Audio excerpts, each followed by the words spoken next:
하나님은 비극을 희극으로 역전시키시는 전능자이십니다. 룻기는 비극으로 시작해요. 엘리멜렉이라는 사람이 베들레헴 땅에 흉년이 드니까 가족을 데리고 모압 지방에 가서 살게 되죠. 베들레헴이란 떡집입니다. 떡집. 베들레헴은 특별한 곳이에요. 왜냐하면 다윗이 태어나고 그리고 예수님이 태어난 곳입니다. 베들레헴은 떠나면 안 되는 곳이에요. 왜냐하면 우리 인생의 가장 중요한 것은 생명의 떡을 먹는 것이죠.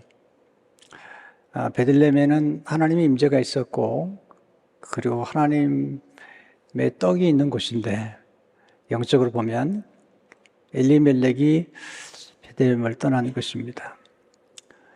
곧 하나님의 집을 떠났고 그리고 믿음을 저버린 것입니다. 엘리멜렉이란 이름의 뜻은 나의 하나님은 왕이시다 그런 뜻인데 그는 하나님을 왕으로 여기지 못하고 그는 모압으로 갔던 것입니다. 결과는 비극이죠. 룻기 1장 3절에서 5절을 보게 되면 나오미의 남편 엘리멜렉이 죽고 나오미와 그의 두 아들이 남았으며 그들은 모압 여자 중에서 그들의 아내를 맞이했는데 하나 이름은 오르바요 하나의 이름은 룻이더라. 그들이 거기에 거주한 지 10년쯤에 말론과 기론 두 사람이 다 죽고 그 여인은 두 아들과 남편의 뒤에 남았더라. 엘리멜렉이 죽고 두 아들이 죽었습니다. 슬픈 일이죠. 남편이 죽는 것도 슬픈 일이지만 두 아들이 죽는 것은 정말 슬픈 일이죠. 또 젊은 나이에 과부가 되었다는 것도 슬픈 일입니다. 근데 어떻게 이 슬픈 여인들, 특별히 나오미와 룻이 그들의 생애 가운데 비극에서 시작해서 희극으로 그들의 생애가 역전되는 경험을 하게 되었을까요? 우리가 경험하는 것처럼 모든 비극이 다 희극이 되는 건 아니에요. 또 모든 고난이 축복이 되는 건 아니죠. 거기 뭔가가 있는 거죠. 비극 같은 사건의 역전의 스토리, 그러니까 희극이 되는 스토리 속에는 뭔가 공통적인 비밀이 있죠. 어떻게 우리 삶 가운데 가끔 찾아오는 고난과 비극을 우리 삶에 역전시킬 수 있을까요? 첫 번째, 하나님 지혜로운 선택을 통해 인생을 역전시켜 주십니다. 지혜로운 선택은 어떤 선택일까요? 첫째로, 잘못된 길에서 돌이킬 줄 아는 선택이 지혜로운 선택입니다. 나오미는 엘리멜렉이 잘못된 선택을 했다는 것을 알고 그는 이제 베들레헴으로 돌아옵니다. 이 돌아온다는 것이 이렇게 잘못된 길에서 돌이키는 거죠. 룻기 1장 6절 7절을 보게 되면 그 여인이 모압 지방에서 여호와께서 자기 백성을 돌보시사 그들에게 양식을 주셨담을 듣고 이에 두 며느리와 함께 일어나 모압 지방에서 돌아오려 하여, 굉장히 중요한 단어예요. 돌아오려 하여 있던 곳에서 나오고 두 며느리도 그와 함께 유다 땅으로 돌아오려고 길을 가다가 이 돌아온다는 것, 이게 이제 회개죠. 회개란 방향을 바꾸는 것입니다. 잘못된 길에서 방향을 바꾸는 것. 회개란 하나님께 돌아오는 것입니다. 회개란 생명의 떡이 있는 베들레헴으로 돌아오는 것입니다.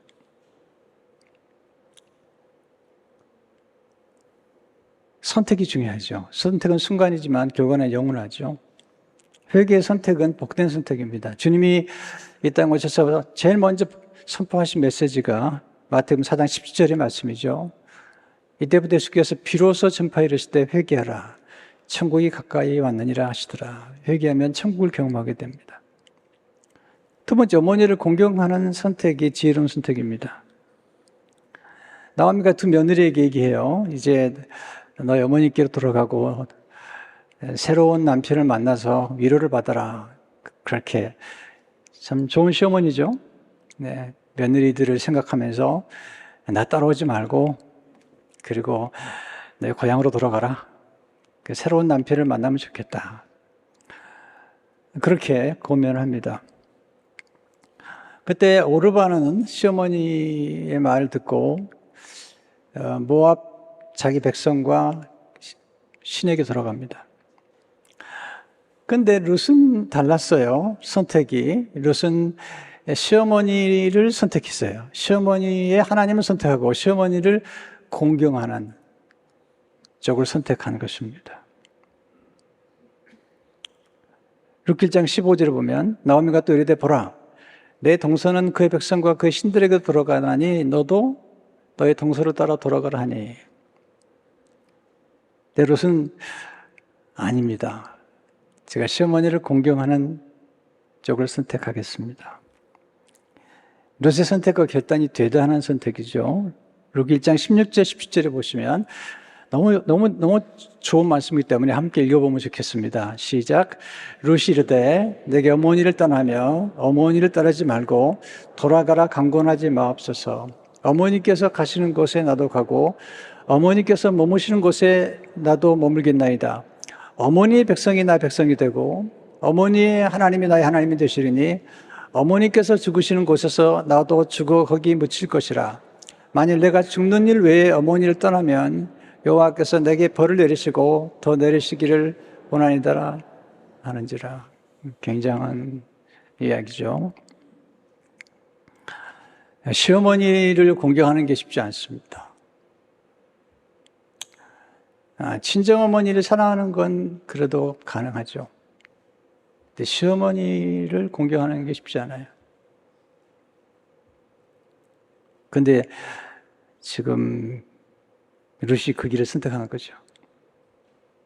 많은 사람들이 하와를 부러워하죠. 하와에게는 시어머니가 없었어요. 많이 부러워하는데 그러나 룻은 달랐습니다. 시어머니를 공경하는 것을 선택한 것입니다. 성경은 부모를 공경하는 사람들에게 상을 주시겠다. 사도 바울이 에베소 6장 23절을 보게 되면 내 아버지 어머니를 공경하라. 이것은 약속 있는 첫 계명이니 이로써 내가 잘되고 땅에서 장수하리라. 오늘 아침에 이렇게 교회 오면서 생각을 하게 됐어요. 왜 부모를 공경하는 게 어려울까? 왜 하나님이 축복의 약속까지 주시면서 부모를 공경하라고 말씀하시는 걸까? 생각을 해봤는데요. 그 이유가 있습니다. 사랑은 내리사랑입니다. 그렇게 하나님이 만드셨어요. 그렇게 함으로 자녀를 잘 키우게 하신 거죠. 저도 이제 딸을 둘 키워보고 또 이제 손주들이 4명 있습니다. 이게 사랑이 내리사랑입니다. 자녀를 위해서는 아낌없이 모든 걸 다 헌신합니다. 학비를 대주면서 한 번도 아깝다고 생각한 적이 없습니다. 부모를 공경하는 데 쓰는 비용과 자녀의 학비와 성장에 쓴 돈을 비교해본다면 이건 상대가 안 되는 겁니다. 그러니까 우리가 자녀에게 베푼 사랑의 100분의 1만 부모에게 공경한다 하더라도 아마 굉장히 돋보일 것 같아요.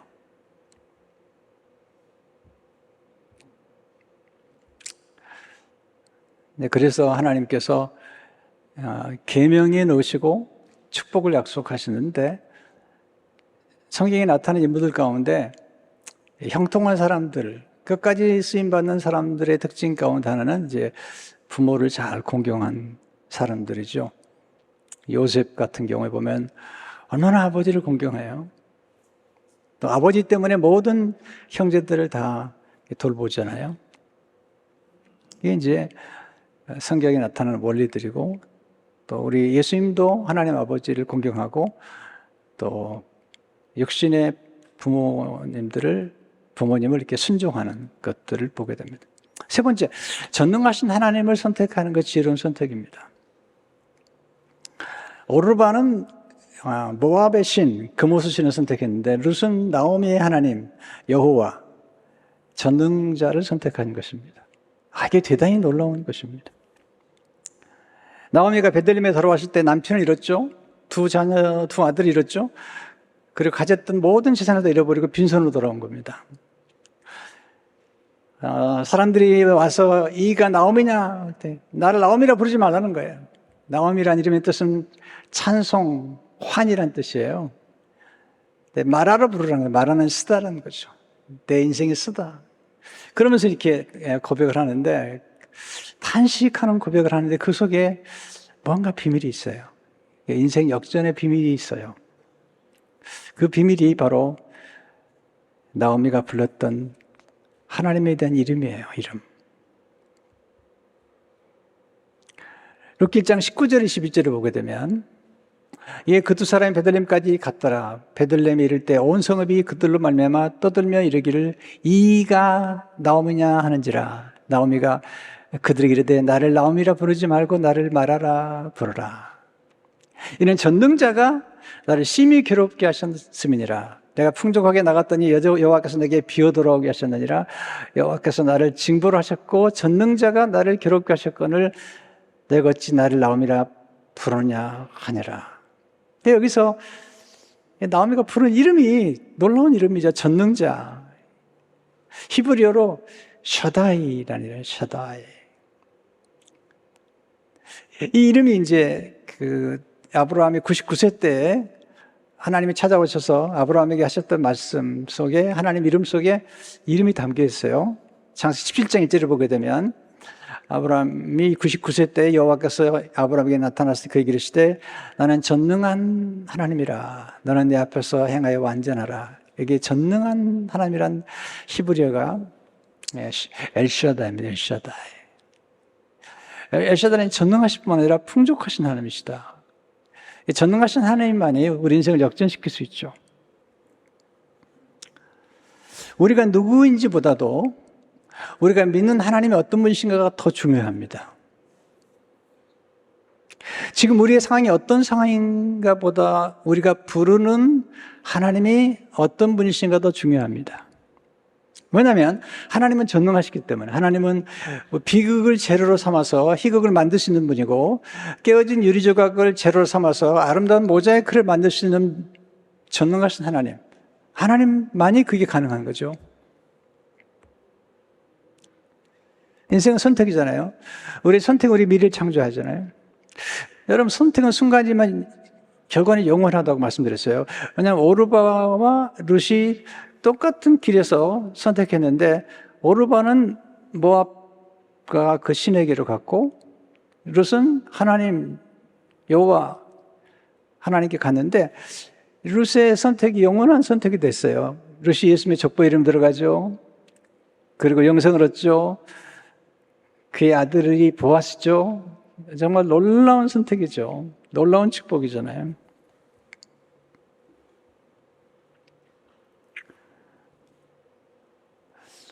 우리는 오르바의 잘못된 선택을 따라가면 안 됩니다. 우리가 좋은 선택을 배워야 돼요.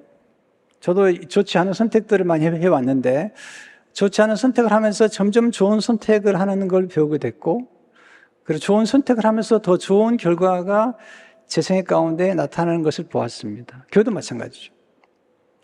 그럼 룻은 어떻게 선택했는가? 당장 유익한 것보다 영원히 복된 길을 선택하십시오. 오르바는 당장 유익한 걸 선택했어요. 그러나 룻은 당장은 손해 같아요. 시어머니 공개하는 게 얼마나 힘들어요. 또 돈도 없고 정말 가난하거든요. 근데 그 시어머니를 공경하는 것과 하나님을 선택했죠. 힘든 길이지만 부모님을 공경하는 길을 선택하십시오. 이게 이제 룻에게서 배우는 것입니다. 그 사랑을 선택하는 거죠. 거듭 전능하신 하나님을 선택하십시오. 우리가 전능하신 하나님을 붙잡을 때 전능하신 하나님 우리를 붙잡아 주십니다. 우리는 어려울 때마다 여러 가지를 붙잡으려고 그러잖아요. 어떤 분은 건강을 붙잡고, 어떤 분은 명예를 붙잡고, 어떤 분은 권세를 붙잡고, 어떤 분은 건강을 붙잡기도 하고, 어떤 분은 돈을 붙잡기도 하고. 그런데 물론 우리가 살면서 무시할 수는 없지만 우리를 정말 끝까지 붙잡아주는 것은 이런 것들 아니에요. 언젠가는 건강도, 물질도, 명예도, 권세도 다 우리 곁을 떠나게 되죠. 근데 우리 것들 결코 떠나지 않고 끝까지 우리를 붙잡아 주시는 분은 전능하신 하나님이시거든요.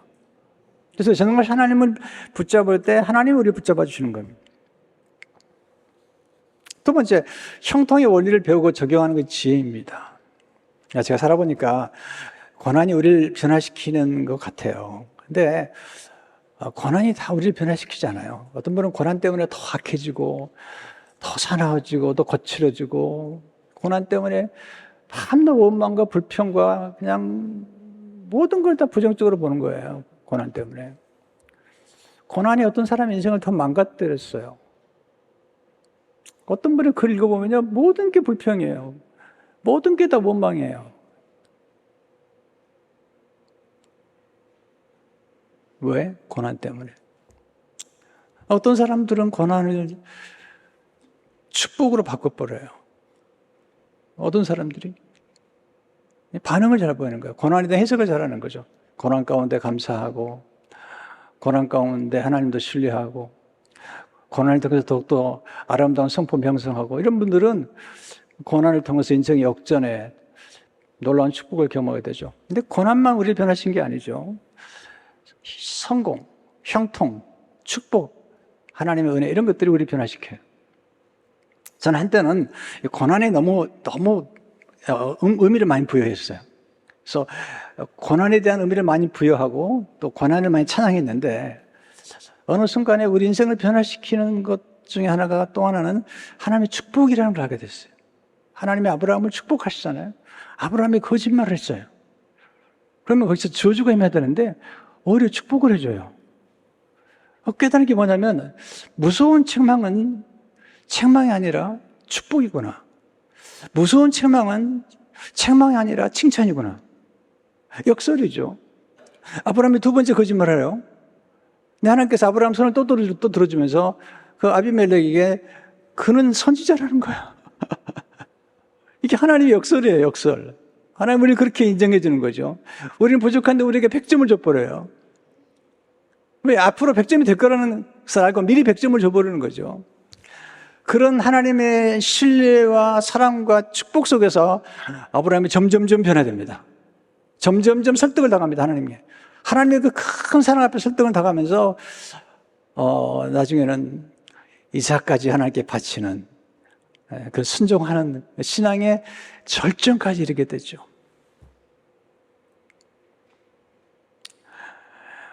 책망만이 우리를 변화시킨 게 아닙니다. 반드시 책망을 받아야 되는데 오히려 한 번 깨어나주고 오히려 칭찬해 줄 때, 그게 다 우리를 변화시키는 또 하나의 원동력이 될 수 있죠. 그러면 남편을 일찍 잃은 룻이 남편 잃고 두 아들 잃은 나오미가 어떻게 형통했죠? 형통의 원리를 배워야 되잖아요. 첫째로, 은혜의 소중함을 알고 은혜를 사모하는 게 지혜입니다. 은혜 아주 중요한 것이에요. 노력만 가지고 안 돼요. 은혜가 있어야 돼요. 세상 사람들은 운이라고, 운. 세상 사람들을 만나가지고 성공한 사람을 만나보면요, 대부분이 그런 얘기를 해요. 운이 좋았습니다. 이게 아주 겸손한 얘기 같지만, 겸손하면 모든 사람이 다 그렇게 거의 얘기하거든요. 운이 좋았다는 거예요. 예수 믿는 사람들은 우리 은혜라고 그러죠. 은혜. 은혜가 있어야 돼요. 그리고 시어머니를 공개하기 위해서 이제 이삭을 주우러 갑니다. 왜냐하면 정말 먹을 게 없는 거죠. 정말 찢어지게 가난한 거죠. 여러분, 가장 고통스러운 것은 이 기근 때 먹지 못할 때, 그 정말 고통스러운 거예요. 성경 보면은 그 기근이 심해지니까 아들을 삶아 먹잖아요, 자녀를. 여러분, 그게 얼마나 고통스러운, 여러분, 너무 쉽게 얘기하지 말라고요. 뭐 가난하면 불편하지 불행한 건 아니라고 그런 쓸데없는 얘기 하지 마세요. 진짜 가난하면 불행합니다. 오직하면은 자기 자녀를 삶아 먹겠습니까? 여러분, 잘 되셔야 됩니다. 네. 우리나라가 잘 됐어요. 잘 먹고 살아요. 보니까. 이번에 가보니까 아주 팔자가 폈어요. 얼마나 당당한지 몰라요. 이야, 걸음걸이가 달라요. 거치는 게 없어요.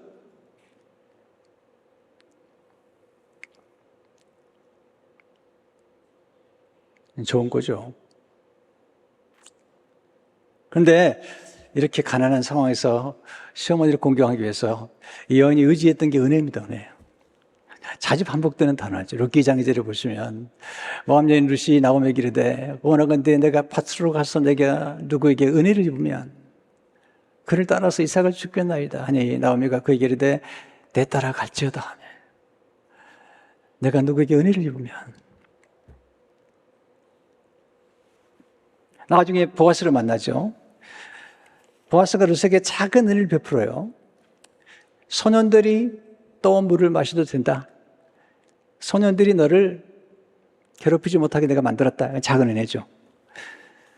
감사해요. 10절에 보면 룻이 엎드려 얼굴을 땅에 대고 절하며 그에게 이르되 나는 이방 여인이거늘 당신이 어찌하여 내게 은혜를 베푸시며 나를 돌보시나이까 하니. 아주 굉장히 지혜로운 사람이에요. 여기서 보면 어떻게 은혜를 베푸십니까? 나중에 룻이 행한 일을 칭찬하니까 13절에 또다시 한번 얘기를 해요. 룻이 이르되 내 주여 내가 당신께 은혜 있기를 원하나이다. 난 당신이 한 해 중에 하나와도 같지 못하오나 당신이 한 해를 이루어하시고 마음을 기쁘게 하는 말씀하신나이다 하니라. 은혜의 소중함을 알아야 돼. 은혜란 받을 자격이 없는 사람에게 거저 베푸시는 호의죠. 에베소장 6절은 이렇게 얘기해요. 이는 그가 사랑하신 자 안에서 우리에게 거저 주시는 바 그의 은혜의 영광을 찬송하게 하려는 것이라. 거저 주시는 거예요. 조건이 없어요. 내가 뭔가를 행한 게 아닌데 그냥 베풀어 주는 게 하나님의 은혜잖아요. 그래서 우리는 늘 은혜를 사모해야 돼요. 노력만 가지고 안 됩니다. 저도 해봤는데요. 노력만 가지고 안 됩니다. 하나님의 은혜가 함께해야 됩니다. 따라서 해보세요. 하나님, 은혜를 베풀어 주옵소서. 이 기도를 늘 해야 돼요. 왜냐하면 우리는 은혜로 구원을 받고 은혜로 변화되고 은혜로 잘 되는 거죠. 두 번째, 할 수 없는 것이 아니라 할 수 있는 것에 집중하는 지혜입니다. 굉장히 중요한 원리예요. 이것은 시어머니를 공경하되는데 할 수 있는 것도 한 가지밖에 없어요. 이삭을 줍는 거죠. 저한테 하나님 오해했습니다. 제가 목회자의 길을 걸어가려고 할 때 하나님 오해했습니다. 하나님 이런 하나님으로 오해를 했습니다. 하나님은 내가 싫어하는 것을 골라서 맡기시고 내가 결혼하기 싫은 사람을 만나서 결혼해가게 만들어가지고 나를 괴롭히시는 그런 내가 가고 싶지 않은 곳을 가게 만들어가지고 순종하게 만드는 그런 하나님으로 착각했어요. 우리가 그런 생각만 하잖아요. 아닙니다. 하나님 그런 분이 아닙니다. 그렇게 어리석은 하나님이 아니시죠. 제가 자녀를 키우면서 하나님을 배웠습니다. 왜냐하면 자녀를 키우면서 내가 아버지가 되다 보니까 우리 자녀들에게 함부로 안 대하더라고요. 자녀들이 싫어하는 것을 주지 않더라고요. 할 수 없는 것을 하라고 얘기하지 않더라고요. 성경에 보세요. 하나님이 우리에게 없는 걸 달라고 하신 적이 있는지, 하나님 우리가 할 수 없는 것을 하라고 하신 적이 있는지, 하나님 항상 물어보는 게 뭐죠? 모세에게 내 손에 있는 것이 무엇이냐? 사렙다 과부에게 큰 걸 요구한 게 아니잖아요.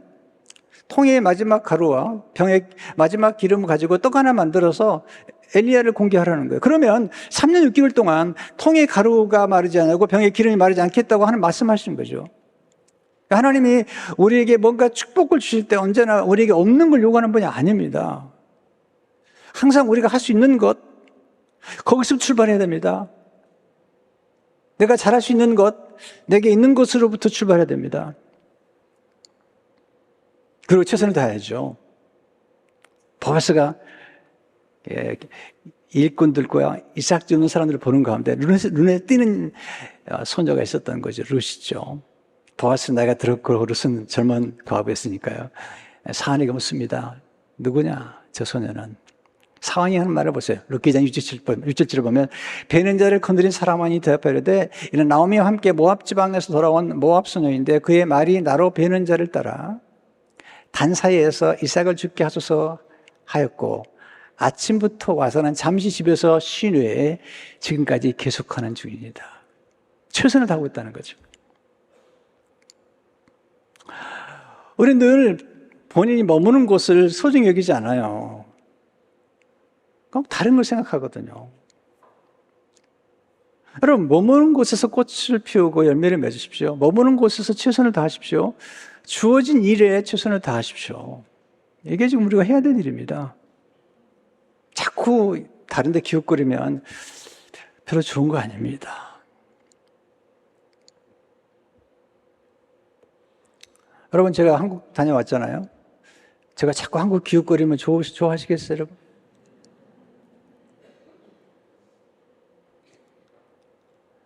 저는 이민 목회자입니다. 저는 이민 목회가 좋습니다. 여러분이 좋습니다.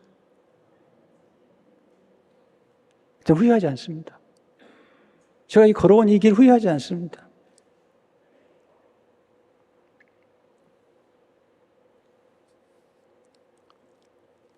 세 번째, 은혜가 임할 때 감사하는 게 지혜죠.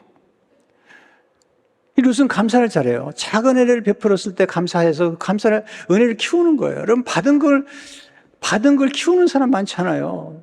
여러분, 돈 벌고 그 돈을 끝까지 지키는 사람 많잖아요. 저는 정말 많이 봤어요. 제가 이민 목회 지금 41년째인데 돈 많이 버는 사람 봤어요. 근데 지키는 사람은 아주 적어요. 돈 버는 실력하고 지키는 실력은 달라요. 살림 잘해야 돼요. 제가 다음 주 목회 서신에 썼는데요. 저는 목회자가 되면 그냥 설교만 잘하면 되는 줄 알았어요. 낮은 거야. 살림을 잘해야 되는 거야. 여러분, 교회가 왜 없어지죠? 왜 교회가 문을 닫죠? 살림을 잘못한 거예요. 왜 사업하다가 문을 닫죠? 살림을 잘못한 거예요. 한국 교회가 팬데믹 기간 동안에 한 10,000 교회가 없었다고 그래요. 사실이 않기를 바라요. 어떤 교회는 건축하고 빚을 못 갚아가지고 클럽으로 넘어가서 클럽으로. 그래가지고 클럽에 사람들이 얼마나 많이 오는지 몰라요. 교회를 바꿔서 클럽이 있다니까 더 많이 오는 거예요. 어떤 교회는 큰 카페가 됐어. 사람들이 막 몰려오는 거예요. 이거 보세요. 살림 잘못한 거예요. 살림을 잘해야 돼. 아내들은 살림을 잘해야 돼. 아내만 살림을 잘해야 되는 게 아니라 남편도 잘해야 되죠. 살림이 뭐죠? 받는 것을 키우는 거예요. 받는 것보다 더 많이 써버리면 망하는 거예요. 자꾸 남편 보지 말고 자기만 생각하라고요. 여러분, 살림은 다 필요한 거예요. 학교도 살림해야죠. 병원도 살림해야죠. 회사도 살림해야죠. 교회도 살림을 잘해야죠. 우리 교회 살림 만만치 않습니다, 여러분. 저를 좀 불쌍히 여겨 주십시오. 쉽지 않습니다. 이 큰 땅에다가, 이 건물에다가 이거 움직이는 거 쉽지 않아요. 이러니까 살이 안 찝니다.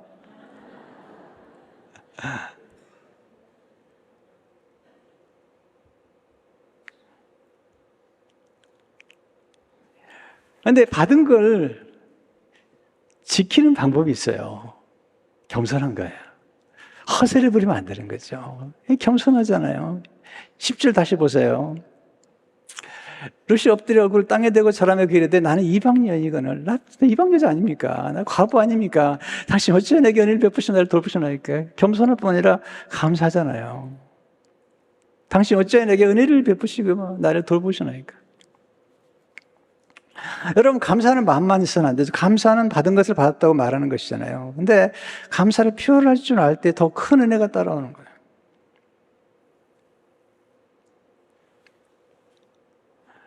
나중에 보아스가 정말 큰 복을 빌어주죠.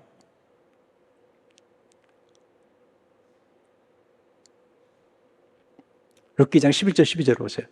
보아스가 길에 대답하려되 내 남편이 죽은 후로 내가 시어머니에게 행한 모든 것과 내 부모와 고국을 떠나 전에 알지 못하던 백성에게로 온 일이 내게 분명히 알려졌느니라. 여호와께서 내가 행한 일에 보답하시기를 원하며 이스라엘 하나님 여호와께서 그의 날개 아래 보호를 받들어 온 내게 온전한 상 주시기를 원하노라 하니라. 이게 점점 감사하게 되면 받은 복을 키우는 거예요. 이게 겸손이 중요해요. 그리고 계속 성숙해야 돼요. 여러분, 성숙하지 않은 사람들은 감사하지 않아요. 교만한 사람들이 감사하지 않고요. 미숙한 사람들은 밤낮 원망만 해요. 밤낮 불평만 해요. 성숙하세요. 뭐가 안 맞거나 성격이 안 맞고 쓸데없는 얘기 하지 마세요. 그냥 성숙하면 돼. 아멘 하는 거 잊어버리신 모양인데요. 애들이 싸움 많잖아요. 애들 커보세요. 싸우지 않습니다. 결혼을 해도 여전히 미숙한 분들 결혼을 해도. 유치원에 가보세요. 밤낮 싸우잖아요. 왜? 유치하니까 그런 거예요. 말이 많아요.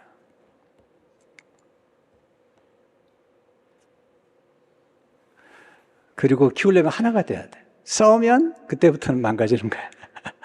이미 꽤 많이 봤잖아, 제가. 싸우면 그때부터는 무너지는 거야.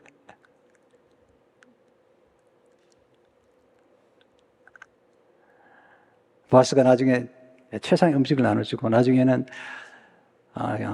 누나하고 결혼하잖아요. 이렇게. 감사하니까.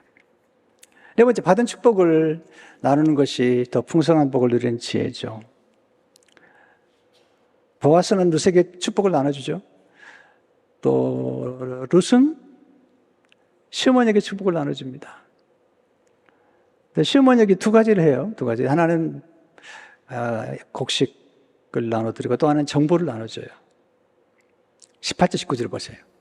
그것을 가지고 성읍에 들어가서 시어머니에게 그 주운 것을 보이고 그가 배불리 먹고 남긴 것을 내어 시어머니에게 드리매 시어머니가 그에게 이르되 어디서 주었느냐 어디서 일을 하느냐 너를 돌본 자에게 복이 있기를 원하노라 하니 룻이 누구에게서 일했는지를 시어머니에게 알게 하여 이르되 오늘 일하게 한 사람의 이름은 보아스니이다 하니라. 첫 번이 더 쉬워요.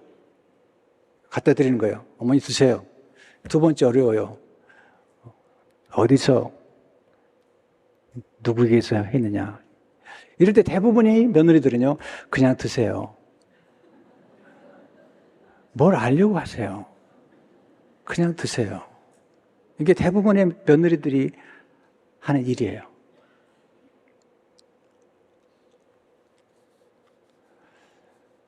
부모님이 궁금하잖아요. 남편이 승진했으면 승진했다고 얘기하면 안 돼요? 얘기를 안 하려고 그러는 거예요. 왜 얼마나 더 올랐느냐 이거 물어볼까 봐. 이게 우리가 인간이 참 미묘한 거죠. 근데 얘기하죠, 며느리가. 어머니, 보아스의 밭에서 곡식을 이삭을 주었습니다. 놀라운 얘기를 해줘요. 그 얘기를 듣고 나오미가 룻에게 아주 결정적인 룻의 생애를 완전히 역전시킬 수 있는 정보를 제공해 줍니다. 그게 룻기 2장 20절의 말씀이에요. 나오미가 자기 며느리에게 이르되 그가 여호와로부터 복받기를 원하노라. 그가 살아있는 자와 죽은 자에게 은혜 베풀기를 그치지 아니하다 하고 나오미가 또 그에게 이르되 그 사람 우리와 가까우니 우리 기업을 물을 자 중에 하나이니라 하니라. 이게 지금 중요한 말씀인데요. 여기 보면은 은혜 베푼다. 여기 은혜는 헤세드라는 거예요. 히브리어로 하나님의 사랑, 하나님의 호의, 하나님의 은혜를 얘기하는 거죠. 그러면서 이런 얘기죠. 기업 물을 자란 말은 친족 구속자인데 그 당시에는 고엘 지도가 있어가지고 가족 중에 누가 일찍 죽으면 대를 이어주는 게 있는데 그 대를 이어줄 수 있는 사람 중에 한 사람이 보아스라는 거죠. 여러분, 우리가 계속 잘 되는 길은요, 형통하는 길은 유통하는 겁니다. 보세요. 통하지 않으면 고통이 와요. 그래서 제일 나쁜 건 변비예요, 변비. 이번에도 목사님들이 모여서 한 15분 모여가지고 계속 이렇게 저한테 질문하고 한 2시간, 1시간 반, 2시간 얘기를 했어요. 이제 40대, 50대 목사님들이 여러 가지 질문을 하는 중에.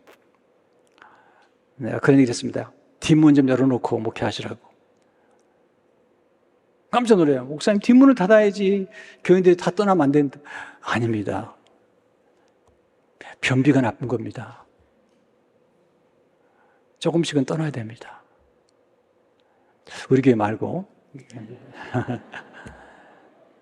여러분, 다 머물 수 없습니다. 제가 만난 사람들을 우리 교회에 다 머물렀다면 몇만 명이 될 겁니다. 그렇지 않습니다. 그럴 수 없습니다. 그렇게 되는 게 아닙니다. 그냥 보내세요. 흘려보내는 거죠. 자꾸 나눠주세요. 베푸세요. 그래야지 더 잘 되는 거죠. 마지막, 탁월한 인생 코치와 조언을 만나는 것이 자반시예죠. 시어머니 나오미가 룻에게 어떻게 하면 보아스와 결혼할 수 있는지 이 작업의 정석을 가리키는 거예요. 대단히 탁월한 연애 박사입니다. 연애 박사. 그래서 며느리에게 무엇을 준비하며 언제 어디서 보아스를 만나서 무슨 말 할 것인지에 대해서 조언해 줍니다. 이 시어머니가 고수예요, 고수. 연애 박사. 네, 우리 어머니 같아. 우리 어머니가 여자를 알았거든요. 근데 보세요. 얼마나 지혜로운지. 근데 어머니의 조언을 그대로 순종해요. 이 며느리가 보통이 아닌 거죠. 룻기 3장 2절을 보세요. 내가 함께 하던 하늘을 두른 보아스는 우리의 친족이 아니냐. 보라. 그가 오늘 밤에 타작마당에서 보리를 까볼래. 정확한 정보. 오늘 밤에 타작마당에서 보리를 까. 그런즉 너는 목욕하고 기름을 바르고. 여러분, 여자가 목욕할 때가 제일 예쁘다고 그래요. 그냥 기름을 바르면 더 예쁘다고 그래요. 의복까지 입으면 더 예쁘다고 그래요. 머리에 그냥 몇 주씩 한번 목욕하지 않아 보세요. 그 냄새 보통이 아닙니다. 내 목욕하고 기름을 바르고 의복을 입고 타작마당에 내려가서 그 사람이 먹고 마시길 다 하기까지는 그에게 보이지 말고 기분 좋을 때까지 기다리라는 거예요. 그러니까 누울 때 너는 그가 눕는 곳을 갔다가 들어가서 그의 발집 이불을 들고 거기 누우라. 그가 내 할 일을 내게 알리라 하시니. 룻 시어머니에게 이르되 어머니의 말씀대로 내가 다 행하리이다 하니라. 그러니까 타작마당으로 내려가서 시어머니의 명령대로 다 하니라. 전 이게 너무 놀라워요. 이 룻이 시어머니의 명령대로 다 하니라. 며느리들이요, 잘 안 듣습니다. 시어머니가 말하면 내가 알아서 할게요. 내가 알아서 해요. 요즘은 시어머니가 며느리한테 늘 긴장이 있어요. 며느리가 무서워. 함부로 말 맞으면 큰일 나. 시대가 바뀌었어. 며느리 눈치를 봐야 돼. 근데요, 다르죠. 어머니의 말씀대로 내가 다 해야겠습니다. 시어머니의 명령대로 다 아니라. 여러분, 좋은 코치는 사람을 얻는 법을 가르쳐 줍니다. 잠언 11장 30절을 보시면 의인 열매는 생명나무라 지혜로운 자는 사람을 얻느니라. 하나님의 마음을 얻고 사람의 마음을 얻는 것이 세상의 지혜입니다. 지혜란 배운 것을 실천한 능력이죠. 좋은 너는 승리하는 데 꼭 필요한 지략입니다. 지략. 잠언 24장 10절을 보시게 되면 너는 전략으로 싸우라 승리는 지략이 많음에 있느니라. 잠언 15장 20절을 보세요. 의논이 없으면 경영이 무너지고 지략이 많으면 경영이 성립하느니라. 여러분, 고수에게 배우세요. 고수를 만나면 질문하고 들으세요. 네. 저는 스승이 몇 분 계신데 만나면 늘 질문하고 듣습니다. 그리고 실천합니다. 예, 컴퓨터 기록해 놓고 실천하는데 그게 놀라운 제 생에게 축복이 됐어요. 형통의 열매는 섬김이죠. 결국 마지막 형통하잖아요. 보아스와 룻이 결혼해서 오벳을 낳죠. 역전이죠. 네, 마라의 쓴물 같은 나오미의 생애가 다시 찬송으로 나오죠. 환희. 룻기 4장 14절을 보시면 여인들이 나오미에게 이르되 찬송할지로다. 여호와께서 오늘 내게 기업 물을 적 없게 하지 아니하셨다. 이 아이 이름이 이스라엘 중에 유명하게 되기를 원하노라. 17절을 보시면 그의 이혼 여인들이 그에게 이름을 지어주되 나오미에게 아들이 태어났다 하며 그의 이름을 오벳이라 했는데 그는 다윗의 아버지인 이새의 아버지였더라. 오벳이란 이름의 뜻은 섬기는 자. 섬김이에요, 섬김. 여러분, 형통의 열매는 섬김에 있습니다. 우리가 왜 형통하려고 그러죠? 네, 세상의 형통과 우리 형통은 다르죠. 우리 형통은 섬기는 거예요, 섬기는. 마지막 목표가 섬기죠. 그리고 오벳에게서 이새, 그리고 다윗, 그리고 예수님이 오시잖아요. 예수님은 어떤 분이죠? 섬기러 오시잖아요. 마가복음 10장 45절을 보게 되면 인자가 온 것은 섬김을 받으려면 아니라 도리어 섬기려 하고 자기 목숨을 많은 사람의 대성물로 주려 합니다. 우리 형통에 대해서 말씀드리고 있는데 요셉의 형통의 결과는 만민의 생명을 구원하는 거고 그리고 룻과 나오미의 형통도 바로 많은 생명을 구원하는 데 있는 것입니다. 인생의 결국은 제일 중요한 것은 해석이라고 생각이 되고요. 반응이라고 생각이 되죠. 비극을, 불행을 너무 부정적으로 해석하지 마세요. 비극 속에는 희극이 담겨 있고요. 불행 속에는 행복이 담겨 있습니다. 문제 속에 기적이 담겨 있습니다. 때문에 어떤 문제든지 너무 일찍 결론을 내리지 마시고 긍정적으로 해석하세요. 그리고 긍정적으로 반응하세요. 그리고 하나님께 나아가세요. 그러면 하나님이 우리 인생에 비극이다, 불행이다 라고 우리가 이름 지었던 것들을 바꿔놓습니다. 하나님의 전능하신 손길로. 오늘 이 말씀을 통해서 형통의 축복이 여러분이 함께 하시길 주의 이름으로 축원합니다.